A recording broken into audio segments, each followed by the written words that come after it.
Welcome students. In the previous video we have discussed the point light and shadows. Okay, so in this video we are going to discuss the first point about sound. Okay, we can hear different types of sounds around us. Sounds comes from various sources such as people talking, playing music, chirping of birds, rustling of leaves, moving vehicles, ringing of the doorbell and barking of the dog. Okay, आता आपल्याला वेगवेगळ्या प्रकारचे आवाज आपल्या परिसरामधून ऐकायला मिळतात. त्याच्यामध्ये माणसं बोलताना ते देखील त्यांचा आवाज येतो. प्लेइंग म्युझिक, ज्यावेळेस तुम्ही एखादं गाणं लावता त्यावेळेस त्याचा देखील आवाज ऐकता. चिर्पिंग ऑफ बर्ड्स, पक्ष्यांचा चिवचिवाट तुम्हाला सकाळी सकाळी ऐकायला मिळतो. रसलिंग ऑफ लीव्ज, पानांचा असा सळसळाट. मूव्हिंग व्हेकल्स, जर रस्त्यावरून एखादं वाहन जात असेल तर त्याचा देखील आवाज. अशा वेगवेगळ्या प्रकारचे आवाज येतात. पण आता हे आवाज, प्रत्येक आवाज एकसारखा नसतो. म्हणजे जो काय वाहनांचा आवाज असेल, पानांचा आवाज असेल, पक्ष्यांचा आवाज असेल, माणसांच्या बोलण्याचा आवाज असेल, तुम्ही गाणं ऐकताना त्याचा आवाज असेल, ह्याचे असे वेगवेगळ्या प्रकारचे आवाज असतात. आता हे आवाज कशा प्रकारचे असतात? Sounds sounds can be soft, loud, pleasant and unpleasant. Okay, these type of sounds are there. Soft म्हणजे खूप हळू असा आवाज, लाऊड म्हणजे खूप मोठा असा, प्लीझंट म्हणजे खूप असा आनंद असा देणारा आणि अनप्लीझंट म्हणजे आपल्या कानाला नको असणारा. अशा प्रकारचे साऊंड्स आहेत. Sounds of birds, rainfall and piano are examples of pleasant sounds. आता प्लीझंट साऊंड्स म्हणजे बघा, म्हणजे आपल्याला परत परत ऐकू वाटणारे असे साऊंड्स आहेत. आता त्याच्यामध्ये कोणते येतात? Sounds of birds. बघा, तुम्ही एखाद्या पक्षाचा चिवचिवाट, फॉर एक्झाम्पल पॅरेट आहे, पॅरेटचा आवाज तुम्हाला पुन्हा पुन्हा ऐकू वाटतो. रेनफॉल, बघा पाण्यामध्ये त्या पावसाचे ठिपके पडताना त्याचा एक वेगळाच आवाज, त्याचा तुम्हाला खूप आनंद मिळून जातो. Piano are the examples of pleasant sounds. Pleasant म्हणजे तुम्हाला तो परत परत ऐकावासा वाटणारा, तुमच्या कानांना खूप छान असा वाटणारा आवाज म्हणजे pleasant sounds. Then sounds of someone shouting, then chewing food noisily or horns honking are unpleasant to hear. आता आपण प्लीझंट साऊंड बघितले, आता अनप्लीझंट बघा, एखादा माणूस ओरडतोय. त्याच्यानंतर चेविंग ऑफ फूड नॉइजली, अन्न किंवा जेवण करताना काही जणांची बघा काहीतरी वाईट सवय असते, जेवण करताना वेगवेगळे आवाज काढणे. देन हॉर्न्स हॉन्किंग, वाहनांना वेगवेगळ्या प्रकारचे मोठे मोठे हॉर्न असे असतात, त्याचा आवाज.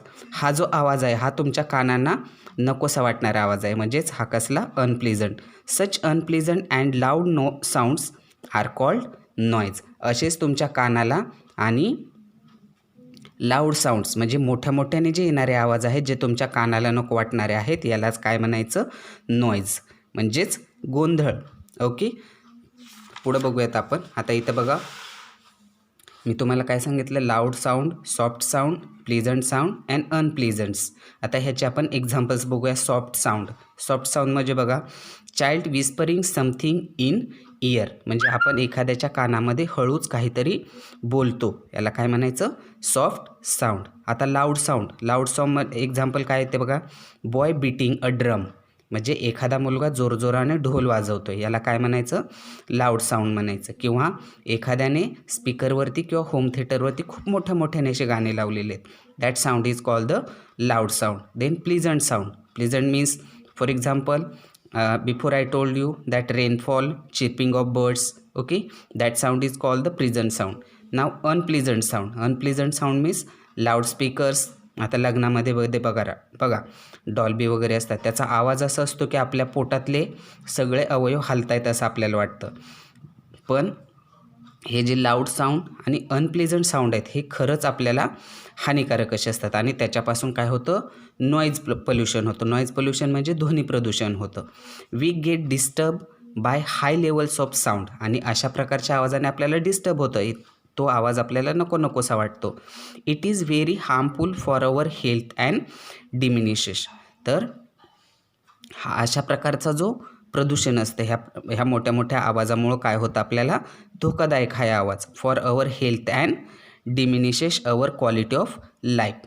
आपल्या जगण्यासाठी किंवा आपल्या तब्येतीसाठी हा अशा प्रकारचा जो आवाज आहे तो कसा आहे, हार्मफुल आहे आणि diminishes our quality of life.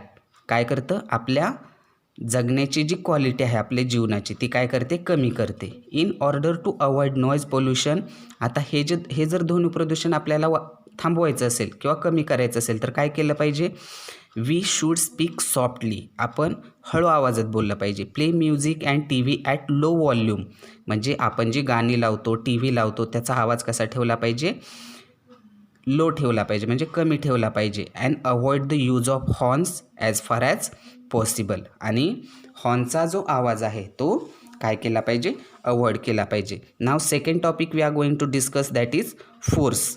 Force is a push or pull that is applied on the object. एखाद्या वस्तूवर किंवा एखाद्या कोणती वस्तू असू दे त्याच्यावरती जो आपण ती वस्तू ओढणे किंवा त्याला ढकलणे ह्याच्यासाठी जी आपली ताकद लागते त्याला काय म्हणतो आपण, फोर्स म्हणतो.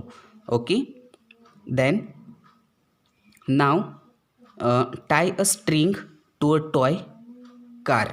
काय करायचं, तुमच्या घरी एखादं छोटंसं खेळणं असेल त्याला एखादी दोरी बांधायची आणि त्याला काय करायचं, if you pull the string the car moves towards you. जर तुम्ही ती दोरी ओढली तर ती कार काय होते, तुमच्या बाजूनी ओढली जाते. And if you push the table with pressure you can see the table moves away from you. आणि तुम्ही जर एखादा टेबल जोरात ढकलला तर तो टेबल तुमच्यापासून काय जातो, दूर जातो. Take a long eraser and try it twist and try to twist it. Twist म्हणजे फिरवणे, त्याला ते फिरणं, त्या इरेझरचं फिरणं हे देखील काय आहे, one type of force. Okay, so this force can move an object. आता हे फोर्स काय करू शकतो, मूव म्हणजे मूव अॅन ऑब्जेक्ट, एका ठिकाणाहून दुसऱ्या ठिकाणी जाण्यासाठी मदत करतं. स्टॉप अ मूव्हिंग ऑब्जेक्ट, एखादं जर वस्तू असेल ती जर फिरत असेल तर त्या वस्तूला थांबवू शकतं. Change the direction of moving object, एखादी वस्तू जर फिरत असेल तर त्या वस्तूची डायरेक्शन चेंज करू शकतं. And change the shape of the object, आणि एखाद्या वस्तूचा शेप देखील चेंज करू शकतं. फॉर एक्झाम्पल, तुमच्या हातामध्ये बलून आहे फुगवलेला, तो बलून जर तुम्ही हाताने दाबला तर त्या बलूनचा शेप म्हणजे आकार काय होतो, चेंज होतो. So last point we are going to discuss, that is friction. Friction म्हणजे घर्षण. आता ह्या घर्षणाचे मुख्य 4 प्रकार आहेत. In that first one is the static friction, sliding friction, rolling friction and fluid friction.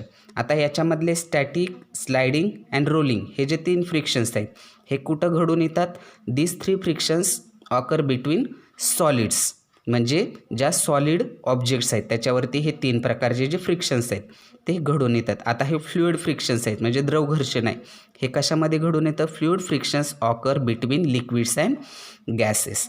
Okay, it is not easy to skate on a hill slope because of force called friction. Friction is a special force that slows down a moving object. When there is a very less friction, things tend to slide. When the friction is more, things do not move easily. So in this video we have discussed the sound, force and the frictions. In frictions we discussed 4 types of frictions. Static means स्थिर, sliding means घसरणे, rolling means गरंगळणे आणि fluid means द्रव घर्षण. अशा प्रकारचे 4 प्रकारचे frictions आपण बघितले. So here our third lesson is finished. So remaining part or remaining lessons we will see in the next video. Okay, bye and take care.